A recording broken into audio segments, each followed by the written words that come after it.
Welcome back to another episode of the Proverbial Life Podcast. Today, we're going to continue our discussion on this end time panel that took place between myself and three other pastors in the local area. The presentation that you're getting ready to hear now is the Amill position.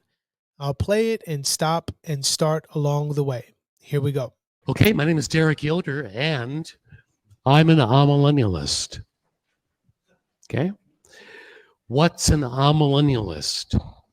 I'd like to follow along in the handout to indicate some of the important features of amillennialism and what they have to do with the book of Revelation.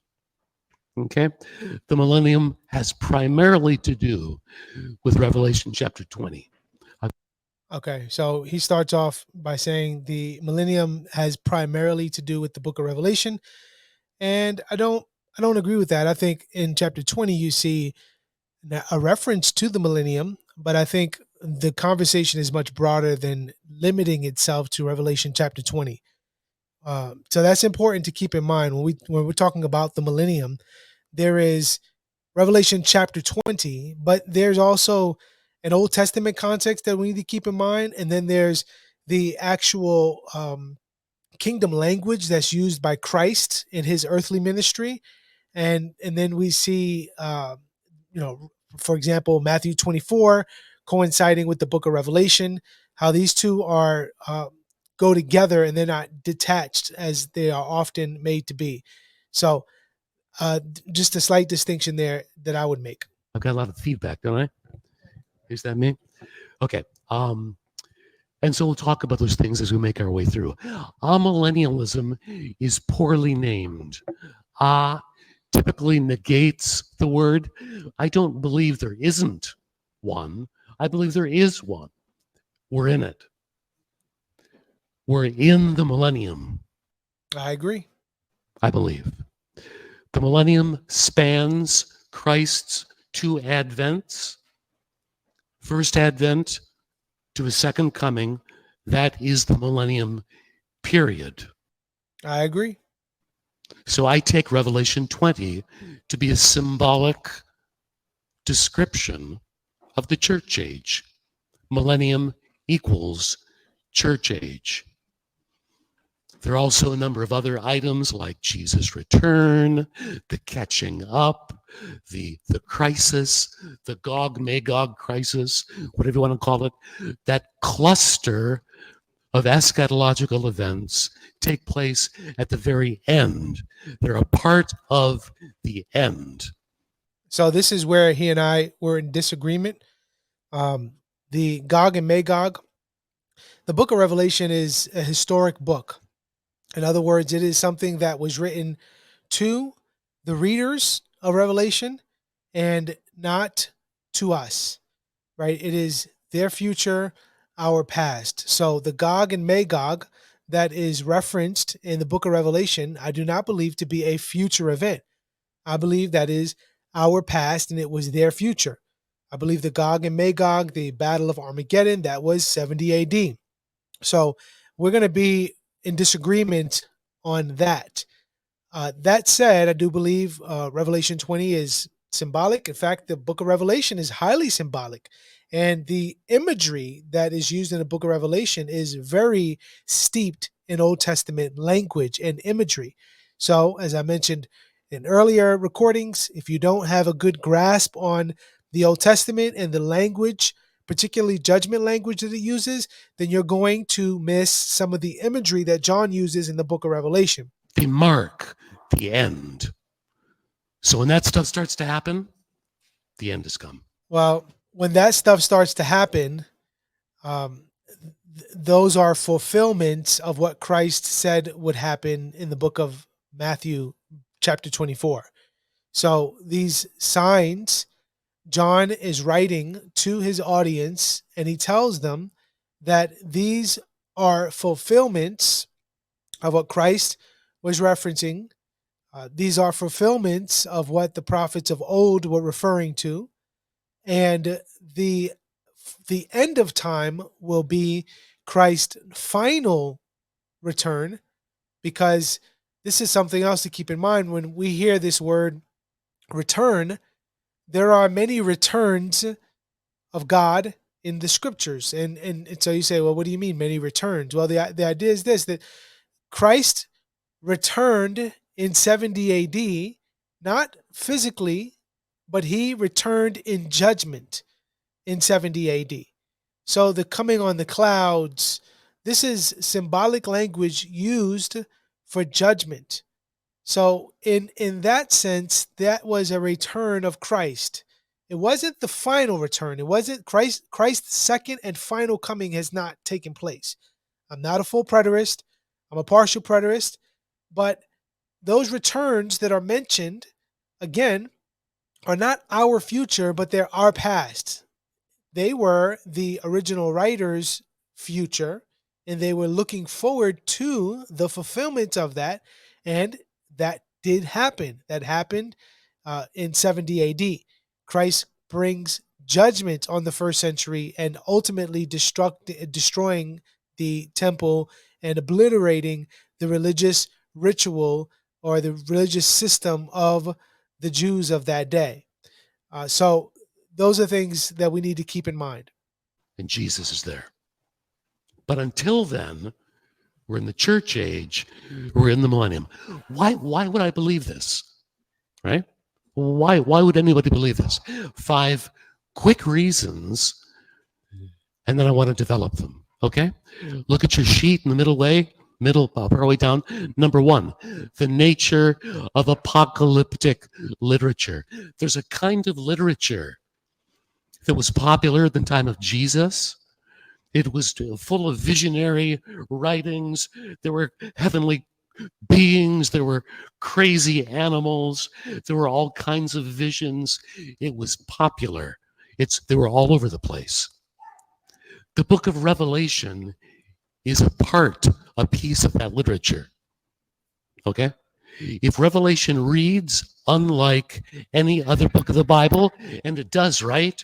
There's no book quite like it, right? It's because it's a part of this apocalyptic literature.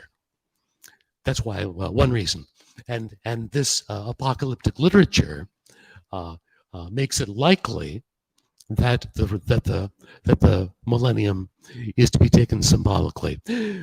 So yeah, I agree. I agree highly. It is apocalyptic literature, highly symbolic imagery, not to be taken wooden literally, but to be understood as a vision, and is to be interpreted in light of other places where similar imagery is used. And so this is important when we're reading the book of Revelation. Keep that in mind. Highly symbolic, apocalyptic literature. Reason number 2, the use of the word semino in Revelation 1:1. It means to possibly to communicate figuratively, maybe something like that. If that's the case, John is preparing us for a symbolic book in the book of Revelation. He is not calling us to take it literally. In fact, we dare not take it literally. Okay, so here I disagree with the the statement he just made needs to be communicated in a different way. Um, the book is written in a highly symbolic writing. It's apocalyptic literature, but there are aspects of the book that are quite literal, but they're not literal to us. Okay, John is really writing to people who are really going through suffering and persecution, and he's really giving them hope on what they ought to literally do in order to endure to the end. So when we're reading the book of Revelation, we are to read it as a book of historic significance that, when originally penned, was to a particular people and was highly symbolic in nature, given the apocalyptic aspect of it or the apocalyptic nature of it. So when you're reading apocalyptic literature, it isn't as if there isn't anything that's literal, and that you should never read anything in it literally, but we need to understand literal in light of the genre. So we don't read it wooden literally. Because if we do, it's going to take us in all kinds of crazy directions.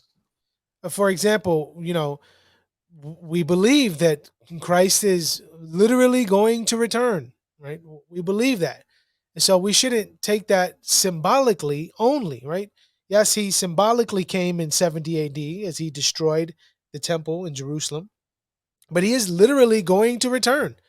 The book of Revelation in its entirety, the latter end of the book of Revelation, has not been fulfilled yet. Again, we're not full preterist, right? That is heresy.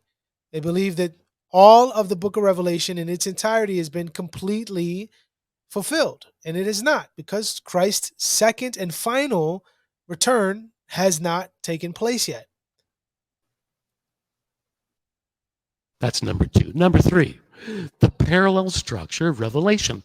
If you think the Revelation starts in chapter 1, verse 1, and goes to chapter 22, and is sequential, is a play by play, verse after verse, minute after minute, you are mistaken. The book of Revelation is organized as a series of vision cycles. All of them are in parallel with each other. And so we find the same events described more than once, sometimes twice, usually 7 times. Now he's making a good point here again, but it isn't an accident that numbers like 12 and 10 and 7 and 3 have significance throughout scripture, and they mean something. So when we get to the book of Revelation and we think about the number 7 and the instances in which 7 is used, yeah, there is significance in that, and I believe he's correct on that. We'll get there. Hang on to that. That's a good one. That's 3. 4, amillennialism is consistent with the theological principle of the already not yet. The millennium in Revelation 20 reads funny. How can Satan be bound? How can Satan's reign? How does this work? We're living in the same kind of paradox today. And we'll get there too. But amillennialism makes amillennialism makes sense of that paradox because it's the world we live in. Fifthly, amillennialism makes good sense. I think it makes the best sense of other passages.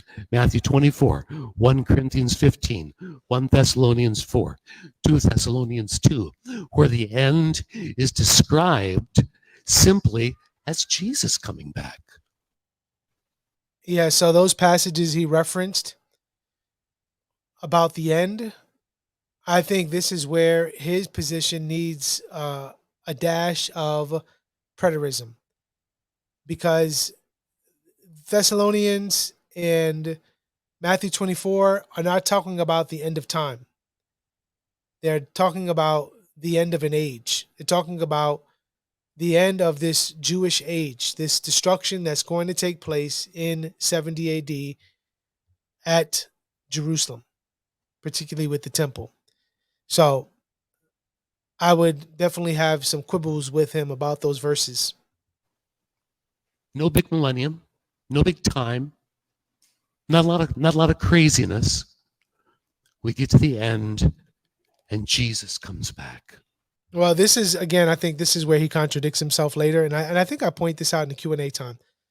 Not a lot of craziness, but for the amillennialists, things are getting worse, right? Things are getting worse. Like, it gets so bad that there's going to be a Gog and Magog battle. Now, I did mention this. It may have been in my presentation or later. Maybe I didn't mention this, but I do believe that at the end of time, before Christ comes with his second and final coming, that there is going to be the releasing of Satan, right? And there's going to be the great apostasy, which is otherwise known. I believe that is going to take place. But when Satan is, released, most of the world has been Christianized. Okay, so there are going to be some chaff among the wheat who enjoyed the benefits of the Christian faith and religion, but they were not truly of the Lord. And those people are going to be swiped away, and Christ is going to come and utterly and finally destroy Satan as he's cast into the lake of fire for all eternity. So, the amillennialist says up until Christ's return, things are actually getting worse. So isn't much distinction between the Amill and the pre-mill with respect to the increasing wickedness that takes place on the earth. Just that simple. Okay? And so for these 5 reasons, I think that amillennialism is not only a good way to read the Bible, it's the best way. Okay? Let's go down to number 1. Let's flesh that out. Mel, how much time have I got? Oh, lots of time. Apocalyptic literature is a style of writing. I've got 2 big fat volumes of this stuff in my study. It was, you could, they're all over the place. At the time of the writing of the Revelation, apocalyptic literature was popular. Well, apocalyptic literature, we don't want to look at non-authoritative resources to justify the authoritative resource. Apocalyptic literature, yes, okay, it was prevalent in that time outside of the writing of the apostles, but look at Old Testament history. There's apocalyptic literature and tenets of apocalyptic writing in Ezekiel and Daniel and Zechariah. Right there's apocalyptic language, or Isaiah, apocalyptic style language used in their writing. So again, John isn't copying something that is taking place outside of authoritative scripture. He's confirming authoritative scripture. Okay, so he's confirming what the prophets of old have written. Crazy to read. You've got angels doing crazy things, and you've got heavenly beings and strange animals, and you've got weird numbers. They're big into numbers. Okay? It's just, the point of apocalyptic literature is that it was meant to be pastoral. It was written to remind God's suffering people that even though things looked crazy, God was in control. And when they died, they would be with him. Yeah. So I don't have a problem outrightly with the pastoral reference. Yeah, of course. John is writing to his audience and he wants this to be pastoral to them. This should definitely be encouraging to them, and that's the purpose. But he's also writing in this style so that those in the first century, namely the Romans, don't pick up on the cues. Right? This is in-house conversation that John is using, in-house language, because if he tips his hand, then the saints don't get the letter. You'll be able to identify the beast whose number is 666. They were going to be able, with wisdom, to identify who the beast was, whose number was 666. Well, what's the significance of that? Well, 666 means something. And if you read, for example, The Beast of Revelation by Gentry, he breaks down the Latin and he breaks down the Greek and shows that the number 666 actually spells out Nero. And so Gentry's argument is that Nero is the beast of the book of Revelation. And I agree with that. I do, personally. He makes a great case for it. The Beast of Revelation by Kenneth Gentry Jr. Pick it up. So, yes, there is a pastoral aspect to this, but there's also, this is wartime, right? Wartime language. We're speaking in codes. John is tipping his audience off. He's giving them a heads up so that they're prepared, and he's encouraging them to endure and endure to the end, and God will keep you. Okay, so as you endure, God will keep you. Apocalyptic literature is meant to encourage suffering people to hang in there to the end. The book of Revelation is an example of apocalyptic literature. That's why it's so weird. And it's meant to do the same thing. It's meant to encourage the people of God that when things get hard, God is in control, and He will vindicate them. He will intrude catastrophically into human history. He will judge wickedness, the devil in particular, and so forth, and all will be well. And so when interpreting the book of Revelation, if we get that wrong, we've missed everything. The book of Revelation is meant to be an encouragement. It's not meant to be a timetable. It's not. Yeah. So it's not meant to be a timetable for us. It was meant to be a timetable for them. Apocalyptic literature does not work that way. It never has. Okay? Number 2, John's use of seimino. This is technical. I'll make it fast. But we've looked at the genre of Revelation. We're going to look at the vocabulary of Revelation. John says in Revelation 1:1, and he sent and communicated. That's our word. Communicated it by his angel to his servant John. That word, seimino, when John uses that word in his gospel, he often, not always, he often has in mind the idea of communication by symbols, figurative language. Okay? Check out the verses on your own, look them up, and you'll see what I mean. Okay? So my point is, I think John is preparing us to understand the revelation. He doesn't want us to get it wrong. He wants us to understand that it's meant primarily to be a book of symbols. I'll say it again. It's meant primarily to be a book of symbols. Which symbols which God is saying are being revealed. So this is interesting, where you have in the premillennialist position symbols that are to be decoded by the reader, meaning you and I. We are to decode it. And you got different people throughout history who have decoded it.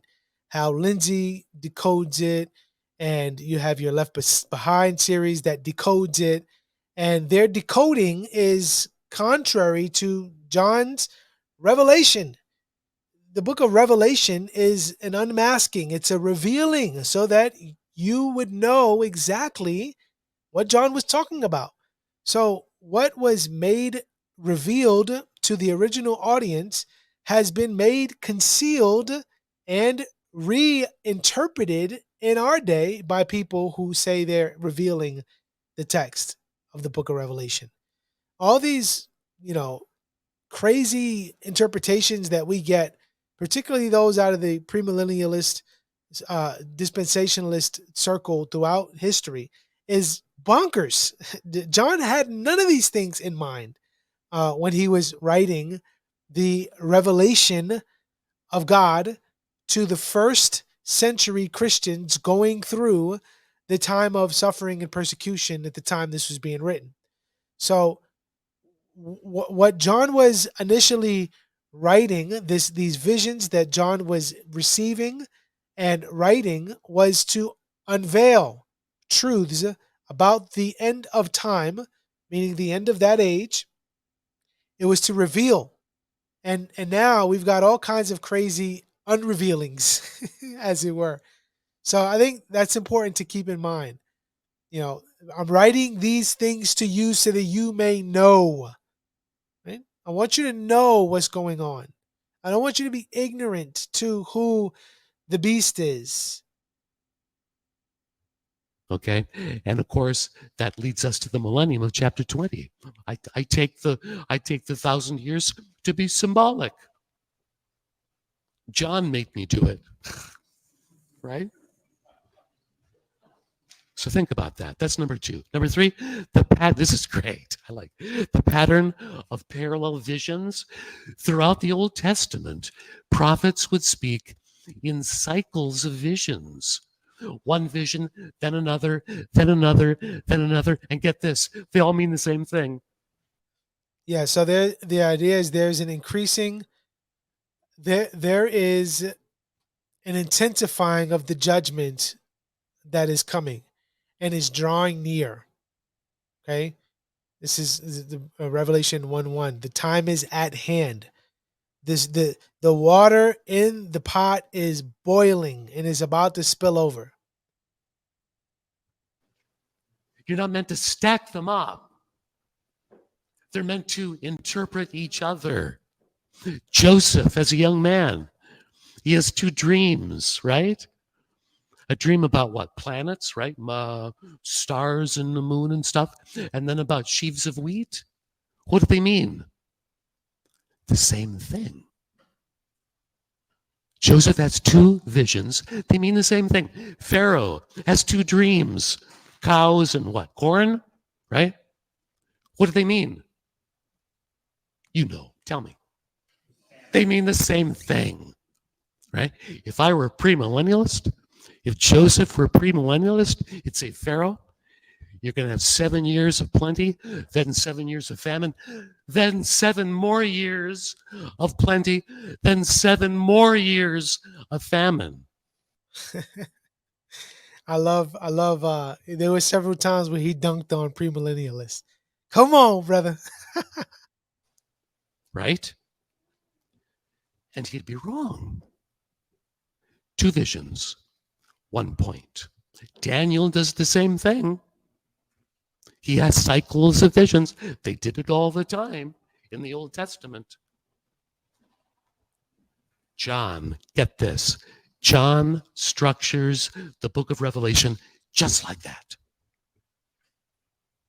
Not one vision, not two, but as many as 7. Now look on your handout to page 3. This is page 4. This is an outline of the book of Revelation. Bowls, we got seals, trumpets, signs. All of those are pictures of the church age. They're all saying the same thing, using visionary language. If you stack those on top of each other, you're going down the wrong road. Yeah, what happens is you start looking for things. You know, you take what was clear to what was meant to be a revealing of the times at hand, you take that into a futurizing and a revealing of our day. And so what John meant for the writers in the first century, you take and now you start to interpret by looking out in our day. You go, oh, that's got to mean this because John said that. It's like, well, yeah, John said that to them and it was fulfilled in his time. And we see the evidences of that in his day and in the subsequent generation, but we shouldn't interpret what he meant initially to them to apply to us or for us to be interpreting in our day by looking at the news or world events, etc. Because they're communicating the same thing. Look at the next page. See the columns? Are you with me? Page 5. Okay, we got seals, we got trumpets, we got signs. Look at the similarities. Look at the first row. And the great day of their wrath. Am I done now? 2 minutes. Thy wrath and trumpets, wrath and the signs, wrath and the bowls. How much wrath is God going to pour out in the book of Revelation? Once at the end. These are 7 pictures of it. Look at the plagues. Well, I see here how much wrath is going to pour. How much wrath is God going to pour out at the end? Again, he's thinking the end of time, and that's where I disagree with him about. I don't think John is writing about this wrath to come at the end of time. I think John is writing about the wrath to come in the first century with the destruction of Jerusalem. But I've said that like 10 times already. 42 months, 144,000. 42 months, interesting. When you read that passage, and I don't have the exact reference that he's talking about here in Revelation. I don't have his notes in front of me, but you read that with Daniel, and that 42 months is in reference to Christ, and it's in reference to his fulfillment that was spoken in Matthew 24. So again, we think of Daniel 7 and 9, you think of Zechariah 14, you think of Book of Revelation, you think of Matthew 24. All these are referring to the same time. Well, I think is I think it's Daniel 9, referring to the ascension, right? The when the Son of Man ascends to the Father. That's talking about the ascension of Christ. But the point is that many of these Old Testament passages are referencing this time that John is unsealing. Daniel was told to seal it, and now John is told to unseal it and not reseal it. The reason these things keep reappearing is because they're different ways to talk about the same thing. Don't add them up, but they're just 2 different ways to talk about the same thing. I think I'm out of time. Advantages of millennialism, really quickly. Already not yet. Didn't Jesus talk about the strong man being bound? Yes, he did. That's how you plunder his goods. Matthew 12. And yet, he's still exercising wickedness. It's already and not yet. Advantages of Now, Satan being bound, he is bound so as not to deceive the nations any longer.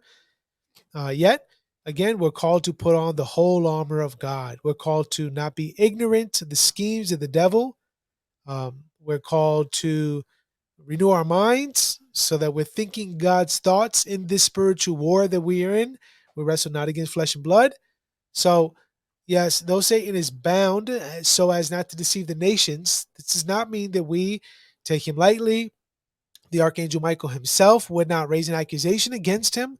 So there should be some respect for his power, which is limited, but still destructive for us mere created beings who are not supernatural like the angelic force. Our strength is in the Lord and in the power of his might, not in our own. millennialism. 1, it respects apocalyptic literature and it respects the way the Bible is written. 2, it functions like Jesus' telling of the strong man. 3, it's simple. No date setting. No looking at your newspaper for clues. Jesus says, don't do that. Come on. You read your Bible. You don't look to the newspaper, right? True. And lastly, the whole point of Revelation is it's for us. It's not about the end. It is about the end, but it's about the now. It's just as relevant to us today as it was to the first century, as it will be to the last generation on the planet. It's our book. and other traditions take it away from us and make it only relevant to the end or to the beginning. So, yeah, I think his time is up. I appreciated his presentation. Obviously, there are things I disagree with, but I appreciate his zeal and I appreciate his clarity on some points that we are definitely in agreement on. And as I mentioned in a previous recording, he and I had a good interaction at the end. And he said that he really likes postmillennialism, but he thinks I'm wrong. And I said, well, brother, you are close. You contact me when you are there. And we joked around about that. But really good. I appreciate him. Let me just see if he's over with. Let's see. Yeah. Mel says I'm done. All right, that's it. All right, y'all. So we're going to stop here. Thank you for watching. Thank you for listening to these videos. Thank you for your feedback. Please, again, continue to leave your comments and questions below. I will get to them. I see that some of you have asked questions, and I plan on collecting them and making them into a short podcast here on the channel. So keep them coming. Thank you again for watching. I hope you're encouraged by these, and I hope that they cause you to search the scriptures to see what you believe and why you believe it. All right, y'all. Till next time, look to Christ, live wisely, and leave a legacy behind for generations to follow. Grace and peace.